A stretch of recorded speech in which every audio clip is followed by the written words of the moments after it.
মারছো মোছাগুলোকে, মার দেখি, মার মার মোছাগুলোকে, মার।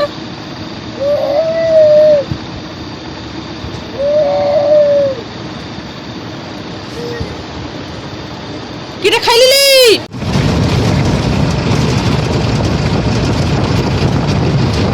সকলকে নমস্কার, কেমন আছেন সবাই? আমার নতুন একটি ভিডিওতে আপনাদের সকলকে স্বাগত জানাই।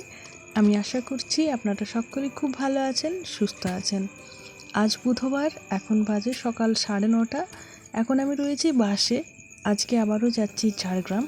এর আগের দিন ঝাড়গ্রাম যাওয়ার একটা ভিডিও আপনাদের সাথে শেয়ার করেছিলাম। আজ আবারও আরেকটা ভিডিও শেয়ার করছি। ওই দিন আমার মাকে ডাক্তার দেখাতে নিয়ে গেছিলাম, আজকে নিয়ে যাচ্ছি টেস্ট করাতে।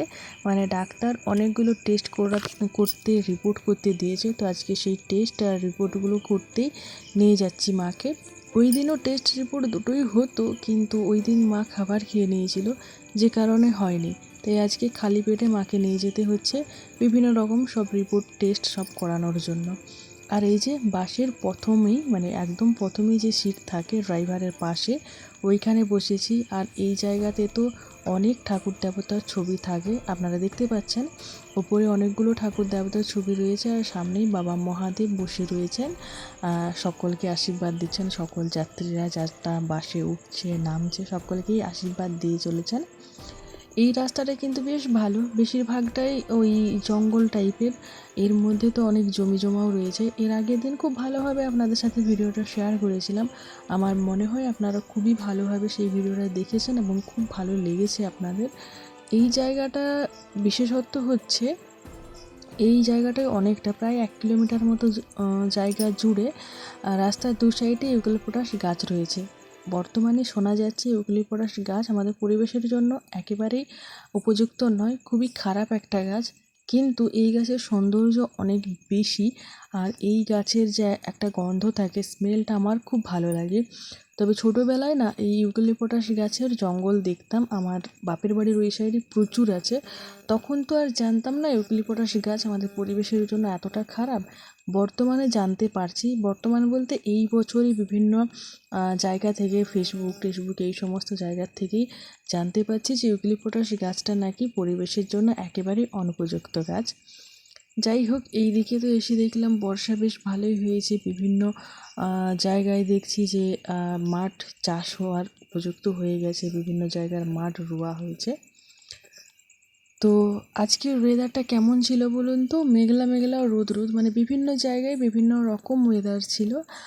কিছুটা গেলাম তখন দিচ্ছিল হচ্ছে রোদ, তারপরে মেঘলা মেঘলা। এখন যে জায়গা দিয়ে যাচ্ছি, অ্যাকচুয়ালি যাচ্ছি না, এখন আমি ফিরে আসছি বাড়ি। এই জায়গায় দেখছি এবার বৃষ্টি পড়ছে, রাস্তাটা দেখুন ভেজা ভেজা। আর এই সময় তো বেশ ভালো রকমই বৃষ্টিটা পড়ছিল। আর এই দিকে হয়তো একটু আগে বৃষ্টিটা খুব ভালো রকম হয়েছে, কারণ এই রাস্তার সাইড এই সব জায়গাগুলো দেখেই বোঝা যাচ্ছে যে এইদিকে বৃষ্টিটা বেশ ভালো রকমই হচ্ছে।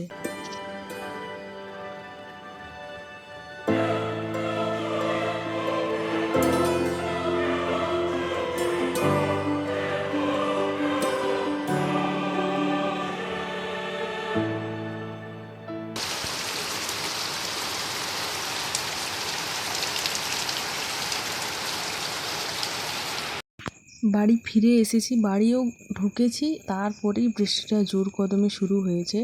আজকে মা সোজা বাড়ি গেল, আর আমি ফিরে এলাম আমার বাড়িতে। যেহেতু আজকে বৃষ্টি হয়েছে, প্রচণ্ড পরিমাণে বৃষ্টি হয়েছে, ওয়েদার একেবারে ঠান্ডা ঠান্ডা হয়ে গেছে। কারেন্ট তো ছিল না, কিছুক্ষণ আগেই কারেন্ট আসলো।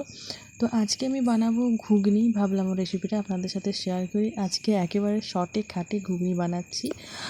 আজকে আর আদা পেঁয়াজ রসুনটা আমি শিলনোড়ায় বা মিক্সিতে পেস্ট করিনি। আজকে ওই যে গ্রেট করার যে থাকে না ছোট্ট কুর্নি মতো, আমি অন্য একদিন আপনাদের সাথে শেয়ার করব, ওটাতে করে আদা রসুন পেঁয়াজ সব একদম মানে কুড়ে নিয়েছি বা গ্রেট করে নিয়েছি, যাই বলেন না কেন, একদম ঝুরো ঝুরো করে। এটা কেমন হয় বলুন তো? না তো মশলাটা গোটা গোটা থাকবে, আর না তো মশলাটা একদম মিহি করে পেস্ট হবে। একটুখানি ওই দরদরে টাইপের, বা কি বলবো, মানে ঝিরিঝিরির থেকে হয়তো আরও বেশি, মানে ওই দরদরে টাইপের হয় আর কি। মানে মশলাগুলো খুব ভালো করে না কষালে মুখের মধ্যে লাগবে। আবার যত ভালো করেই কষানো হোক না কেন, এই মশলাগুলো একেবারে কিন্তু গলে পেস্ট হয়ে যায় না, আমি দেখেছি। তো ঘুগনি তো সবাই কম বেশি করতে জানেন, তাই আলাদা করে আর কিছু বলার নেই।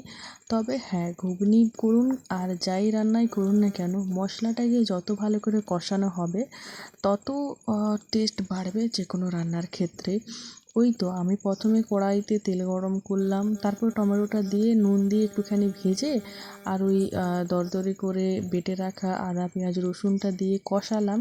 তারপর রেগুলারের যে মশলাগুলো থাকে, হলুদ গুঁড়ো, জিরে গুঁড়ো, ধনে গুঁড়ো, লঙ্কার গুঁড়ো, এই সবগুলো দিলাম। আজকে মনে হয় একটুখানি ওই কাশ্মীরি রেড চিলি পাউডারটাও দিয়েছিলাম, কারণ হলুদটা আমার একটুখানি বেশি পড়ে গেছিলো। আর ওই কাশ্মীরি রেড চিলি পাউডারটা দিলে কালারটা খুব সুন্দর আসে, তো এই জন্যই। এরপর জল দিয়ে দিয়ে বেশ কিছুক্ষণ কষিয়ে নিয়েছি। আর মশলা কষানো হয়ে যাওয়ার পরে আগে থেকে সেদ্ধ করে রাখা আলু মটরটা দিয়ে দিয়েছি। আলু মটরটা আজ মনে হয় একটুখানি বেশিই সেদ্ধ হয়ে গেছে। যখনই কড়াইতে ঢালছিলাম তখনই দেখলাম একটুখানি চাপ চাপ হয়ে গেছিলো। তো কী আর করা যায়, বেশিক্ষণ ফোটাবো না, একটু বেশি আঁচ দিয়ে টগবগ করে ফুটিয়ে ধনেপাতা দিয়ে নামিয়ে নেব। তবে ঘুগনিটা খেতে কিন্তু বেশ ভালো হয়েছিল। আর রাত্রে বানিয়েছিলাম পরোটা, তো আজকে পরোটা আর ঘুগনি খাওয়াটাও বেশ ভালো হলো। আসলে দিনের বেলা সেরমভাবে খাওয়া হয়নি, গেছি এসেছি, তারপরে কোথাও যাওয়া আসা করার পর না কোনো কিছু খাওয়া যায় না, মানে সকালেই বেরিয়েছি তো খুব ভালো করে খাওয়া হয়নি।